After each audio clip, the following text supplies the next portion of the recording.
What's up, everybody? Welcome to the Beyond the Course podcast. Today's guest is Sam Westwood, son and part-time caddy, I guess we could say now, of Lee Westwood. How you doing, Sam? You okay? I'm good, thanks, Alex. How are you? Yeah, good, mate. Can we call you that now? Is it part-time? You're obviously popping up a little bit more now on the bike, doing the Ryder Cup next week. Yeah, I'd say I could call it part-time. I'd say every now and then, 60-40, we split it more or less now. Yeah. So obviously, I'm on next week, obviously. I'm looking forward to that. But usually whatever comes across my desk, I get offered. I don't volunteer for a lot of things. I mean, I was going to ask this, and we'll talk about this a little bit later on in terms of how you work it, but we'll start with next week, of course. Thanks for joining us before that busy week next week. So how excited are you for next week? Caddying for your dad at the Ryder Cup, first time for you. It's a big one.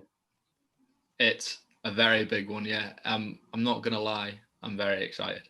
It's hard to downplay how excited I am for it. Every day it feels like day before Christmas, like I'm just waking up and getting closer and closer to getting on that plane and heading over to Whistling Straits. So I'm really looking forward to it, and it's going to be once in a lifetime sort of experience. Any nerves there? I mean, obviously, you're on the bike for your dad, and it's more of a relaxed atmosphere now for him. That's what he wants. So is there any nerves there, particularly for you, or your dad, there will be, but for you, or is it just kind of, looking forward to it and that's it? Not for myself. I don't get very nervous when I caddy because I don't work a lot with the numbers, and I don't work out a lot of the yardages for me. So there's not really much. There's no pressure really on anyone in the partnership. I'm just there to make everything as comfortable and run as smoothly as possible. So I'm just there for a bit of company and to carry the bag. So I don't get very nervous. I try and keep everything fairly relaxed. Yeah. So what does next week's preparation look like for you and your dad? Are you flying out this weekend, I presume? We're heading out to London on Sunday. We've got to fly out Monday morning, pretty early Monday morning. And then I've got the schedule through for, everything that's happening. And he's done some range work. He's been with his coach on the range, and we fly out, and I think there's a couple of practice days, and then everything starts kicking off, opening ceremony, and then we head off on Friday. We start playing. So I think we ease into the week. You don't go off with a bang. There's no point, wearing yourself out. The Ryder Cup's a pretty long week, I've been told. So you just got to keep up your energy, your levels, and don't get ahead of yourself too much before you know it, you're pretty worn out. Yeah. So you be joining in with the practice rounds as well this time? I'll be getting the practice round. I'll just pretty much go with whatever the boss wants. If he says we'll go out, hit a couple of balls, we'll hit a couple of balls. If he fancies 9 holes, we'll do 9 holes. I think there's a little bit more structure to it. Obviously, it's my first Ryder Cup. I'm not entirely sure how everything runs. He's done plenty of them to know what he wants to do and how he wants to do it. So I just leave everything to him and just carry the bag and walk along next to him. Yeah. I mean, what's he like with his practice rounds? Because it's a good point there you said about whether he just wants to hit a few balls. And I think a lot of the pros are like that, aren't they? They don't want to overdo it. And if they feel good, like, they've hit a couple of good shots, they'll just leave it as that. So is that kind of what he likes to do as well?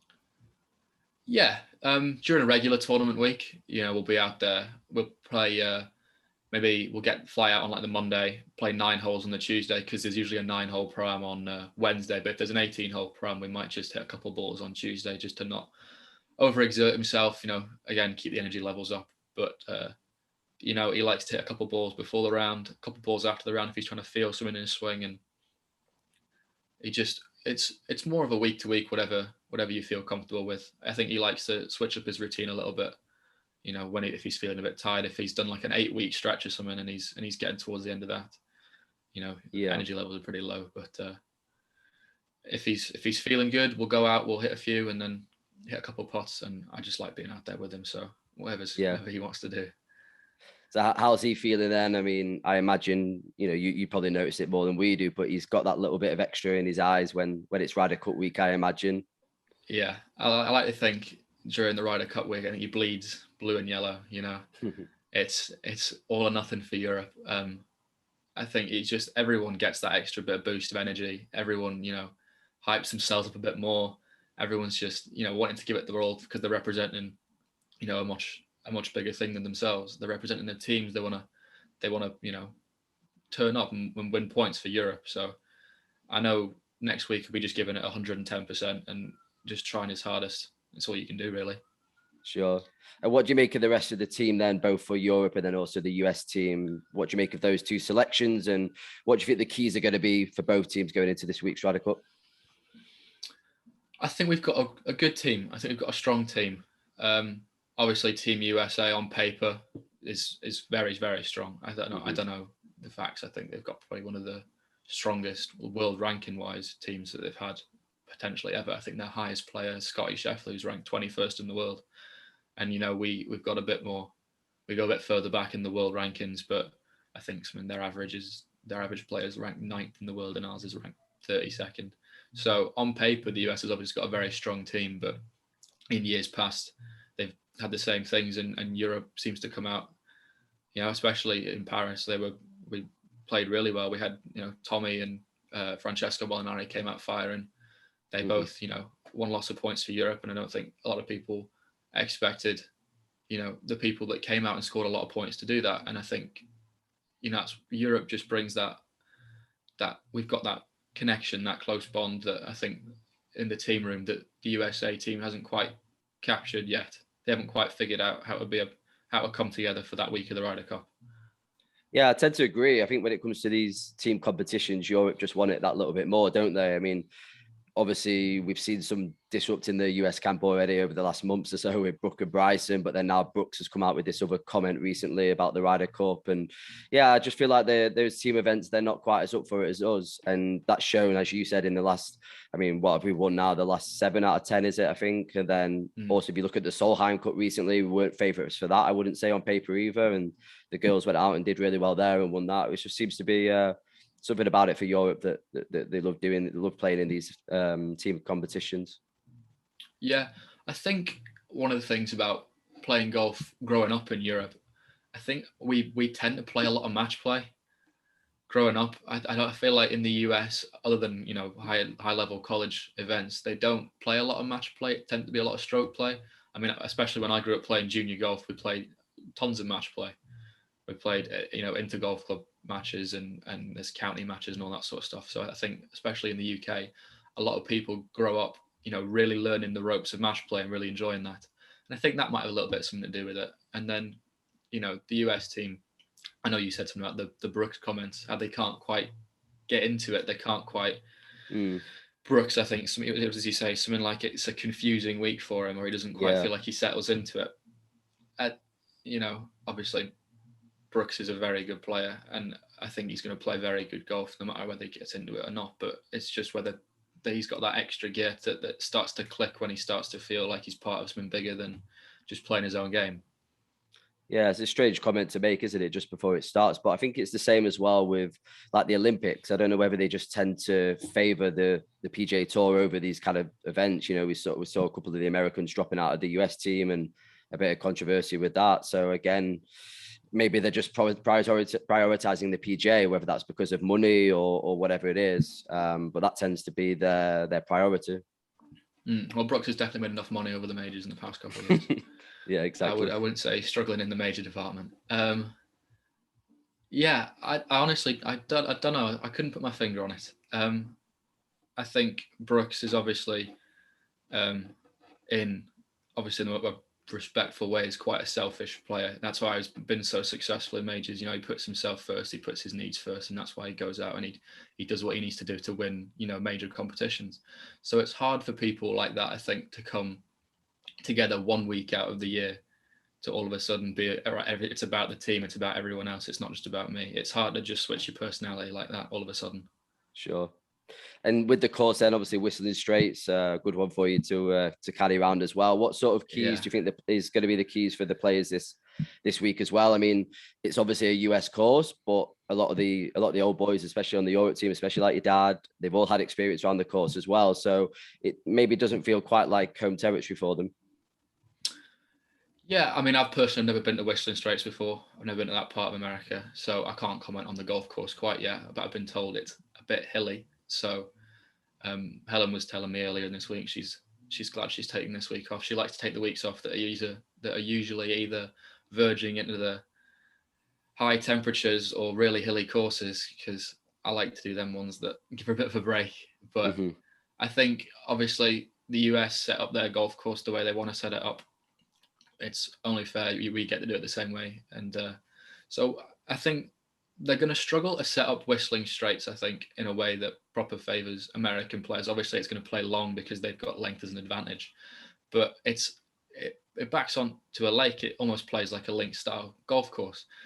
So in that department, I feel like Europe might have a little bit of experience. And I'm not well versed in the history of Whistling Straits, but I think that's what's going to play into the US hands is the length that it's going to play off the tee, and then it might just even out with Europe's experience with flighting the ball in different wind conditions and stuff like that. Because I think the weather for next week, I think the wind's meant to be changing almost every day. It's going to come from a different direction, so it just depends how well different players can adapt to the different conditions.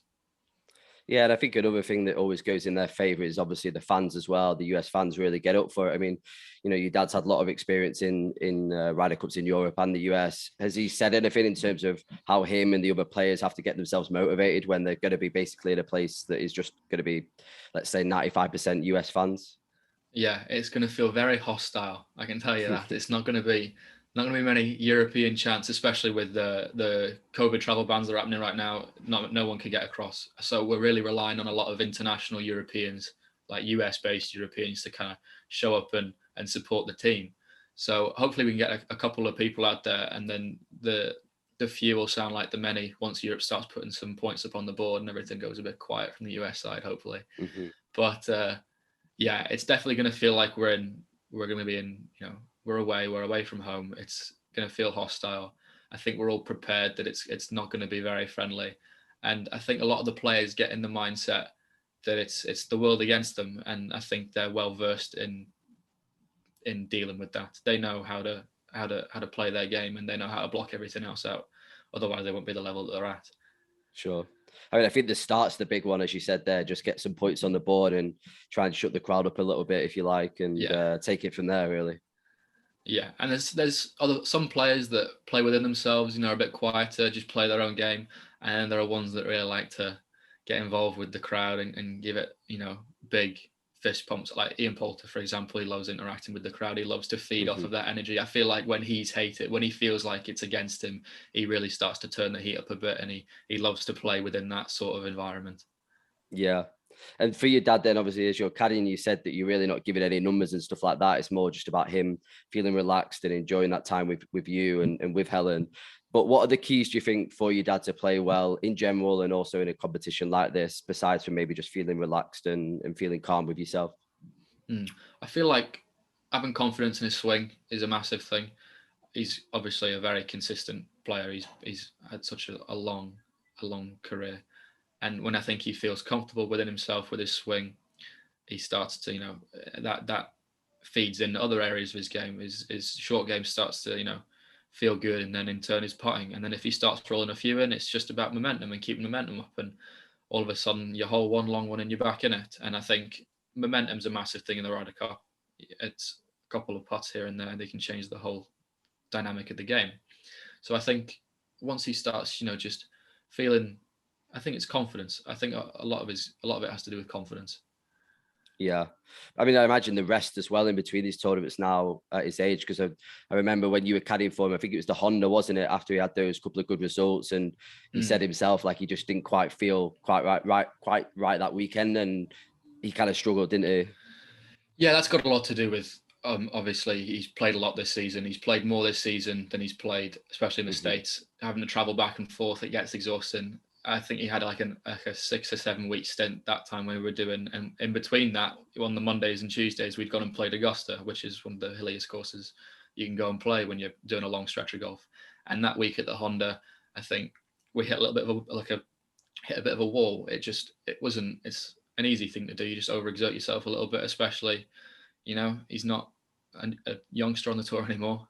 He's an experienced guy. He's been out there a long time. But you can't fight, being tired. All you've got to do is, have a week off, have a rest, recuperate, get your head back in it. It's especially tough having 2 weeks in a row where you're in contention and you have to keep that mental focus up for so long. That just becomes extremely draining.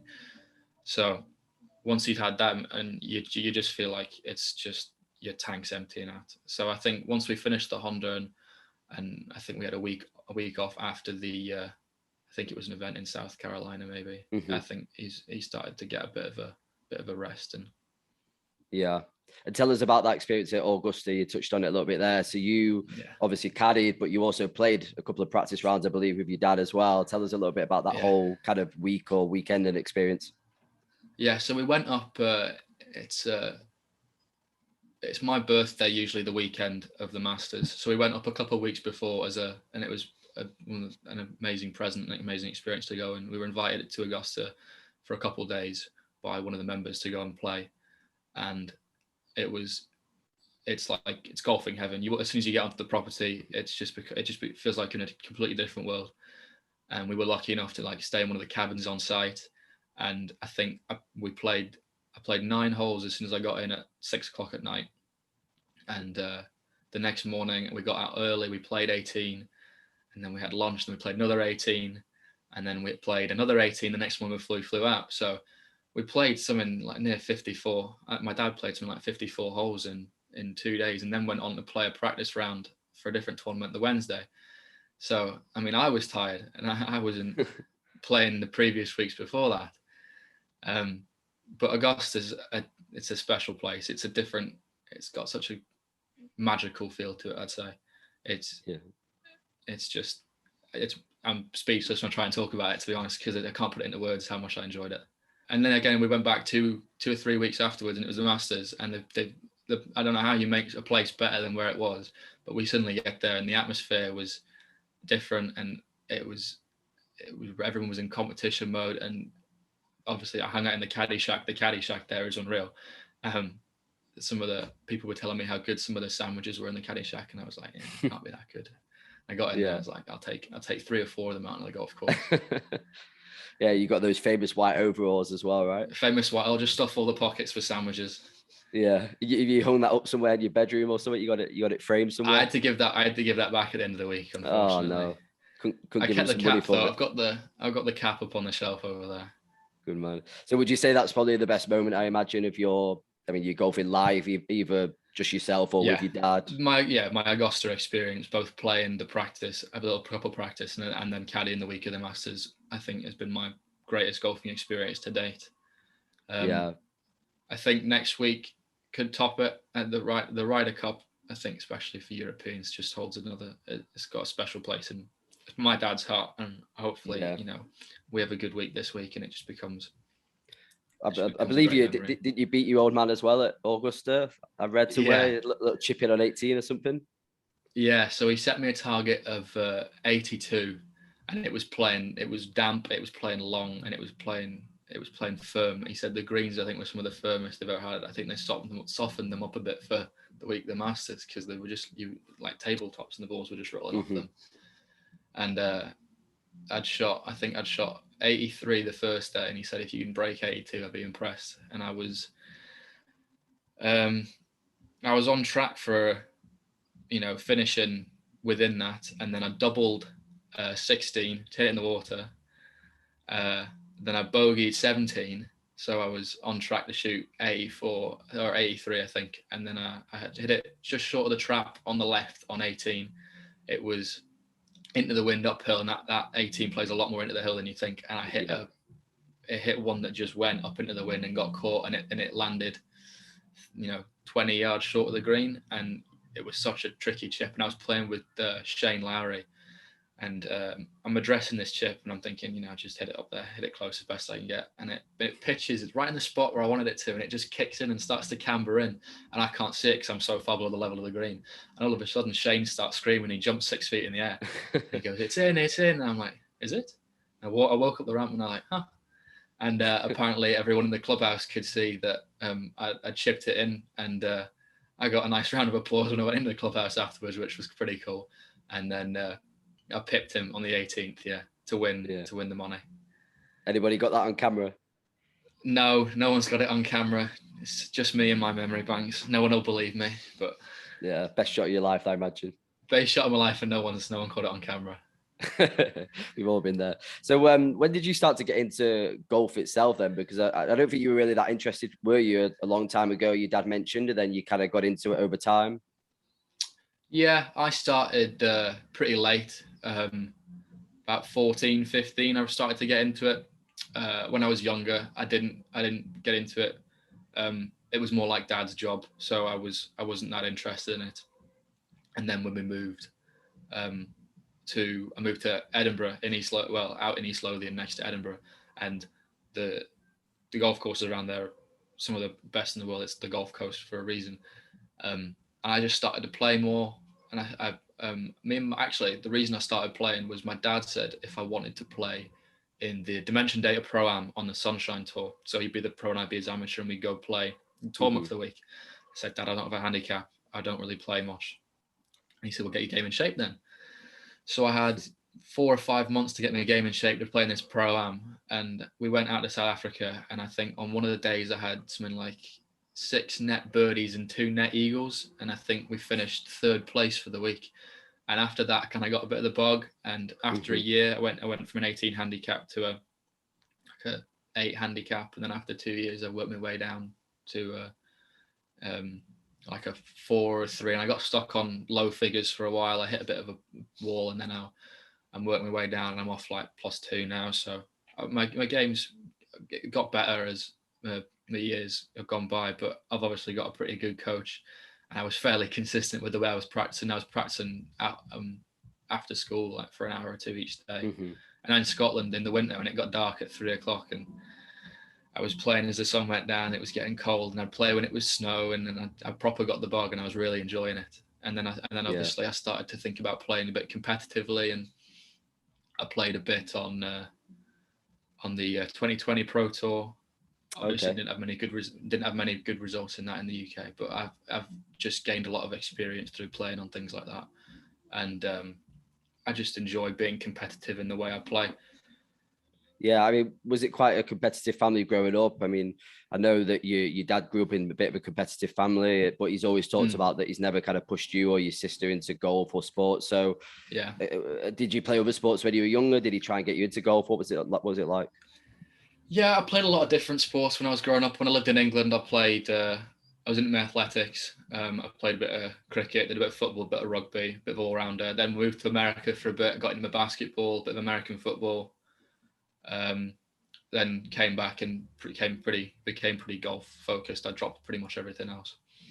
But yeah, I never felt any pressure to pick up golf or do anything I didn't want to do. Obviously, it comes from both sides of my family. I've got my uncle, Andrew, who played Ryder Cup. I think he played a Ryder Cup. He did play a Ryder Cup. And now he's on Sky, and I get tips off him all the time, and we've played a few times. So not only have I got it from my dad's side, but I've got it from my mum's side as well, my mum's brother. So golf really does run in the blood. Yeah. Well, your dad's mentioned, I think, a couple of times that, he looks at your swing and says you could be a better player than him sometimes.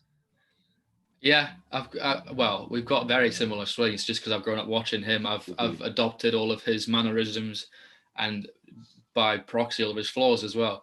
So every time I'm struggling, he gives me the same advice he gives himself. It's got a lot to do with, basics, head height, all that sort of stuff. Just a lot of the mechanics that I've got just through watching him and growing up. Well, it's interesting, isn't it? Because normally with a teacher, you'd say, whatever you do, don't watch what the pros do. Don't watch Lee Westwood swing and try and copy him, right? But like you said, I think he was coaching you for a little while, wasn't it? He did some lessons with you. So were you? Yeah, he gives me help whenever I want. I send him videos all the time. But when I first started to play, my swing was very similar to his. I had quite a cupped wrist, and as time's gone on, I've started to swing more like a modern, the way modern golfers swing it, with like a shot club face, quite a strong wrist, and shallowing out and all this sort of stuff. Well, whereas my dad used to teach me how he used to hit balls when he was growing up. You have to hit down on it to get spin on it, and you have to play with a lot of loft so you can get the ball up in the air. But nowadays you don't have to do that with modern equipment. You can swing a completely different way. It's the modern golf swing. So as over the last couple of years, as I've got better, I've changed my swing to be my own swing. I've really made my own golf swing. Yeah, I mean, that's what I was going to ask. You've obviously picked up, his traits when you were watching him, but now you're not kind of looking at his swing and still trying to do bits and pieces. You're more just now trying to focus on your own and develop your own swing. Yeah, I've definitely started to, work on my own stuff, develop my own swing. Obviously, I take a lot of drills from him. He tells me what, some good drills to do, because even though I've got my own swing, a lot of the faults we've got still come from the same places. They might not look the same, but the input is, the problem. So sometimes I'm not turning properly on my right side, and I'm dropping my head height, and we've all got the same problems, and it's easier for him to see them sort of things than anything else. But I get a couple of tips off his coach as well, who works with him. I was going to say, have you got a coach yourself now as well, like a full-time coach that you work with yourself? I don't really work with a full-time coach now. If I'm struggling, I just get my swing on video, and I kind of, over the years, because my dad's told me so much, I can kind of see my own faults and I know the right drills to be doing. I had maybe 2 lessons with Pete Cowan a year or 2 ago. We worked on a lot of different stuff. I get coaching tips off his coach Liam, and I get tips off him. Too many cooks spoil the broth. Yeah, if I keep getting advice from a bunch of different places, I'm not able to figure out my stuff for myself. Sure. And what are your plans with golf for the future? Obviously, you're caddying next week, but do you see yourself playing in more tournaments? Do you see yourself doing more caddying? What do you kind of want to do with your golf in the future? I see, no matter what I do in the future, I see golf being involved. I think I love it so much that I don't think I could live without it being part of my life. So I think whatever I do, I'll go into the golfing business. I do enjoy caddying, but obviously it takes a lot of time away, especially with I've got university stuff right now. So I'm doing the Ryder Cup next week, and then I won't be doing much caddying for the rest of the year, because obviously now that the UK's opened back up a bit more, university's open again. So it's great to be able to go back in and do a lot of work. So when it was online, I was able to go out to the States and caddy, because I could do my classes in the morning and then go out and caddy because of the time difference. So now, not as much caddying for the rest of the year. I'm not sure what my dad's schedule is like for the rest of the year. Maybe some more in the new year. But I'd like to play more competitive golf. I really enjoy being out there, you against the field, trying to shoot your best. I think I love playing golf with a scorecard in the back of my pocket. It's hard to concentrate when you're just playing casual round. I mean, don't get me wrong, I love playing with my mates and going out and having a nice relaxing round, but I love being competitive. I was going to say, how is the game like when you play with your dad? Does it get pretty competitive, or is it? It's very competitive, yeah. He gets chirpy every now and then. He likes to chirp up, give me a bit of smack talk, get in my head, which he does a very good job of. He's very good at talking smack to me, and that obviously I got to take it, because I can't tell him to, I can't say bad words to him, because he'll just tell me off. Yeah. He seems like one of those. He's like, very relaxed, then all of a sudden he'll come out with a little joke or a little dig, like you said. A little dig. He loves his digs. And then we played, the closest I've come to beating him, it's been round 2 9-holes. He didn't give me any shots one day, and I was maybe 1 up with 2 to go, and I lost 1 down. I choked a little bit, put a little bit of pressure on me, started to make some birdies. And then another one, I think I was a bit younger, but he didn't give me any strokes, and I lost 2 down, and I was actually really happy that I'd only lost by that margin. I mean, so you must be already out driving him now, I imagine. I can keep up. I just about keep up with him, yeah. But he's obviously more consistent than I am. When I get one out there, I get it, and I knock it past him, and I see him reach for his 3 wood, because he doesn't want to seem like I can drive it past him. It's a sneaky move, isn't it? It's a sneaky move, yeah. But yeah. Obviously, when I hit one out the heel, it didn't go quite as far as his. I mean, apart from the obvious things with obviously his swing and how he plays golf in terms of the swing, what else have you learned from him over the years by watching him that you can take into your own game when you're playing? In the last couple of years, he's really worked hard on his golf mentality. He's changed his mentality and the psychology he has on the golf course a lot more. So I can take what he gets told by his sports psychologist and interpret it my own way and put it into my game. I feel like I've picked up a lot of good tips on how to, course management as well. It's been a massive thing for me, being able to avoid making, mistakes on top of, like, a mistake on top of a mistake, and playing safe. When to play safe, when to play aggressive, when to shoot for pins, the kind of shot shape I like to play. The way my dad's taught me is a lot of the golf has to do with feel and seeing shapes and seeing your shots, as opposed to more of the robotic mechanic sort of movements. Like teaching golf is more of an art than a numbers game, which is nice to be a bit creative with my golf game, rather than it being rigid and it has to be straight and it has to be perfect. Yeah, and he's got into his fitness obviously a lot recently as well. He takes that a lot more serious. Have you took that kind of stuff on board as well? Yeah, I've been getting in the gym recently. Obviously not bulking up like Bryson did. That's a bit extreme.